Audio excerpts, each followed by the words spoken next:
Clarence Hill, All City, Dallas. Come on now. Come on now. Sorry. Can you just talk? You guys got off the fast start, 11 of 12, got CD involved early. How important is that? That was huge. As you said, getting CD going, big-time playmaker, getting him some catches. In the second drive there, led to a touchdown. Able to overcome some penalties even on that drive. Get there in the third drive, they leave him one-on-one, able to attack that. After Luke on a big fourth down conversion, it was huge. But we've got to build off of those drives and continue to go. Didn't finish the way that we wanted to, not to our standard. Left it in the hands of the defense, which is credit to those guys for finishing, getting it done, not allowing any touchdowns. But we're an offense that can finish better and score more touchdowns than we did tonight. So we've got to look at ourselves in the mirror and go get that done. Todd Archer with ESPN, how vital was getting a win tonight?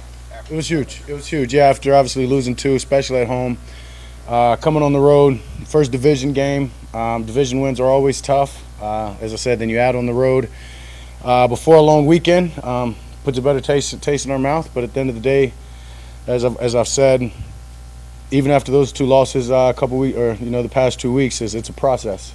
So we're not going to get complacent. We're not going to get overexcited about what we've done tonight. It's about building, and it's about figuring out what we can do better in all phases. But it's a lot easier to do that with the win. I think it's your fifth game where you've had a 80% completion percent or better in your career. Okay. Does that mean you're seeing it? Is that kind of what you're talking about? How you feel like you're seeing it? Yeah, I mean, I was shooting for 80 tonight. As much as as well as I've been seeing it. Obviously, the first 3 games, the percentage hasn't showed that. So understanding that tonight we're going to have the opportunity for some underneath throws, attacking the autobahns, we say, outside one-on-ones, getting CD the ball. We knew we had an opportunity to just get off to a good start, get the run and the completions. Mike always talks about that, the rushes and the completions. So I think that's probably a solid number. Hadn't looked at the stats, but yeah, seeing it well. Calvin Watkins, Dallas News. We talked the last couple of days about professionalism, hero ball, and all that. How much was that just us, or was that you guys really internally trying to get your act together? One more time. How important was this to get your act together after all the discussions you guys had about professionalism and hero ball and those kinds of things? We got to continue to be pros. That's not done. That's not done when you get a win, and that's my point about we're not going to get overexcited or hopefully the guys don't listen to anything that's being written now, good or bad.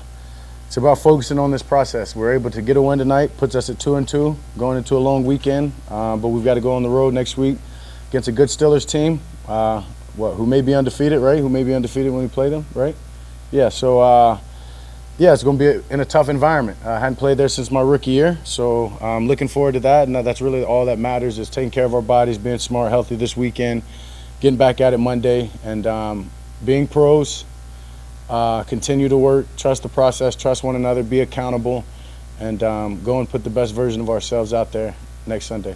What was it to see the running game progress this week after what you've seen the last 2 weeks? Yeah, it's huge. Obviously, it's a couple young linemen up front. Being able to get them going, get their confidence going, get the backs going, that opens up the play action, that opens up the nakeds, allows us to just spread the ball outside. You got to have a run game to win in this league. So as long as we can continue to build on that, we'll be fine. John Michaud with The Athletic. Obviously, CD doesn't get very many one-on-ones, and the one that he does, you guys get a touchdown. What's going through your mind when you see it? Because you're like, he doesn't get many of these. What's your thought process when you see that? Look off the safety, do my part. Right there, he beat the guy pretty clean at the line. So, I didn't want to put too much air on it. Understand the safety was going to go that way. Just get him the ball. Got to take advantage of those one-on-one opportunities, and we did that. Able to get him the ball. He went and broke the tackle, and felt good to get him off to a fast start. But with you, you're not just thinking to yourself, I can't miss on this. I'm not going to get another one of these.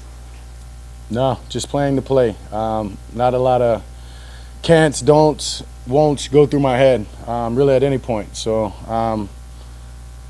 in my head, honestly, I'm like, are y'all really about to press him and leave him one-on-one? No safety's getting over the top, and so once the ball was snapped and he didn't, it was just about making the throw. Nick Harris, Forward Star Telegram. After that opening 3 and out, I think you rattled off 12 straight completions, 100 and something yards. What worked so well there in the first and second quarter? Yeah, just taking some of those completions underneath. I think I mentioned it. I really probably should have thrown CD a smoke on the second play of the game. And after that, you come sideline, look at the film. Didn't know if they're trying to roll to him or figure out a plan, what they were going to do with him. And then after that, I said, I'm gonna just play fast, trust my feet, trust my eyes, and guys went and got open, and that's what happened. Why'd you feel like 80% specifically was attainable tonight? Was it the play to the I shoot for under? 80 every week, to be honest with you. I think coach usually says 70. I shoot for 80. And so trust me, the last 3 weeks I've been disappointed. So, but now I got to go for 90, I guess.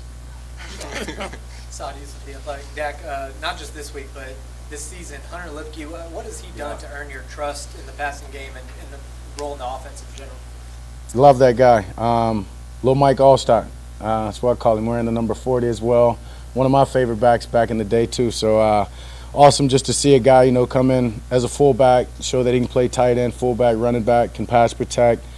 Made a huge third down catch last week and obviously in this week. So, just a guy that not only gained more and more of my trust, but the coaches as well, understanding that he's just a football player. You can put him there in any situation. He's going to get the job done. Went and got a 4th and 1. Bounced it almost, guy tripped him up and kept his feet and went and got, an extra 5 yards or so. So the guy can do it all. And when you've got somebody like that, that's huge for this offense. And we've got to figure out ways just continue to get him on the field and allow him to make plays when he can. When did it kind of hit you in terms of the chemistry with him in training camp? How many reps you guys get that he could be a reliable pass catcher? Pretty early, honestly. He's a football guy, loves the game. Simple man, I'd say. And just understanding, watching him in training camp, whether he was in there with us or Coop, made a great catch, I remember, in the Rams scrimmage on an option route. So the coaches have just given him more and more, and he's taking advantage of every opportunity. And so me seeing that, obviously I trust the guy, and he goes out there and just continues to deliver.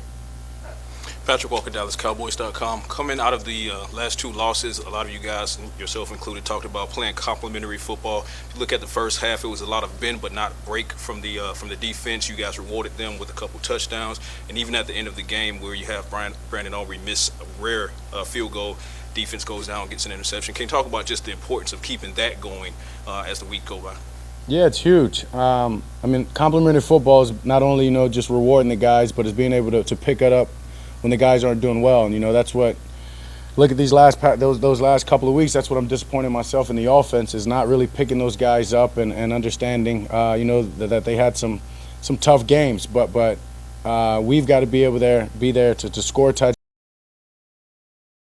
1 or 2 stops, in this game is different. So getting in the game tonight, it's about rewarding the guys and doing whatever it takes. They get a big stop right there on 4th down. We've got to go score. We've got to go score.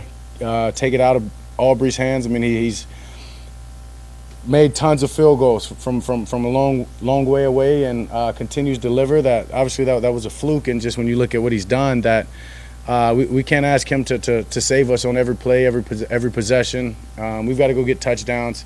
We can go make that a 9-point game right there and just finish it off and not even allow the defense to be having to play Hail Mary situational ball. I know it's not your side of the ball, but can you talk about what Micah kind of means and what you were thinking as he was going off the field today? Yeah, he's a hell of a player, big-time playmaker. Obviously made a huge, I'm not watching a lot, but made a huge run stop right there on one of those last possessions. And then honestly, I'm just hoping it's not anything serious. As I said, there's not a lot of doubts or negative thoughts that go through my head. I didn't even want to think anything major. And I'm hoping that my thoughts are right and it's something small. He looked in good spirits, so I'm in good spirits. We're in good spirits. Jeff Cole with Fox Dallas. 9 years in now, what are the big things you've learned about momentum in this league? And when you think specifically about this team, rookies on your offensive line, a defense meshing with a new defensive coordinator, how big was this win in terms of momentum for this team? Huge. Huge, especially when you compare it to the alternative.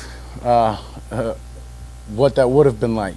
It was huge. As you said, a young team, young linemen, just understanding the impact that you guys, what your jobs do, have on young players. Got to turn the narrative. Got to change the narrative, and that's what this game did, especially over a long weekend. Puts us at 2-2. Allows us, a couple days to get our body right, mind right. If guys want to read about themselves in this team, it's all positive. Hopefully, I ask you guys to make it positive. Keep their confidence right, and just allow it to build momentum. Played on a bunch of different teams, as you said, and some that, when you got going, it just gets hot, and that's what we're looking to do. And that's what it's about in this league, is getting hot at the right time, building, and that's why I just say it's about the process and trusting the process, no matter the result. Can you speak to your personal 13 wins against the Giants? What is it about this team that you like playing against them that you're able to win so much? Lost, as I told the Thursday night crew, lost my first 2 games to them. Could have been a remarkable rookie year had that not happened. But just good matchup for us. Honestly, just a good matchup for us. Offensive line always sets the tone. Love playing out here in New York. Cowboy fans travel well. And just taking it game by game. When you get to see somebody twice, that obviously helps. And then so just continuing to try to build on that. Whether it be this team, Washington, any division games, take a lot of pride in winning those games. Understand you take care of your division, you have a chance to make the postseason, and then from there you can worry about that. So Dak, on the podcast I do, we've been taking to call Hunter Lemke El Boogie. Do you guys have a nickname for him at all that you guys use? Honestly, I barely ever say his name. As you said, I don't even know if that's the right way to pronounce it. So I usually call him Mike Allstott or Fiasco, Lupe Fiasco, just kind of, yeah, so he's a stud, yeah.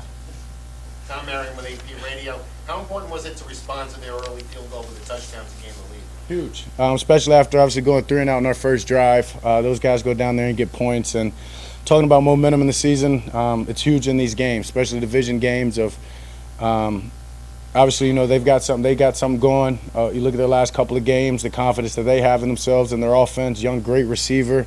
Daniel's playing well, so it was important for us just to get out there, respond.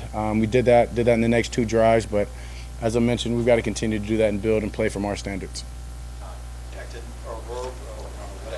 Amani, did he really get you into the first practice? He really did. Yeah, I believe so. Honestly, when I threw it, I'm like, who is that? Yeah, and I said something to him the next day, but that's the only one you're gonna get, the whole time you're here. And he goes, "No, I'm a ball guy." I go, "I like that. We'll see." So he makes a play at the end. You got Nealon and Golston in for the two guys. Bass has to come in for Zach a little bit. There's a lot of guys that had to come in and play for you. What does that do for you? It's huge. We're gonna need those guys. Coach McCarthy talks about it all the time. Of everybody that dresses up, everybody else has to support them, and we need every single one of them. That's why the practice reps during the week are important. Everybody and everything they do, the details have to take it serious, and especially it's proud when you see young guys step up and make the most of their opportunity. And yeah, it was awesome. It was awesome for him to get that game-sealing interception. All right, I'm getting to my family. Sorry.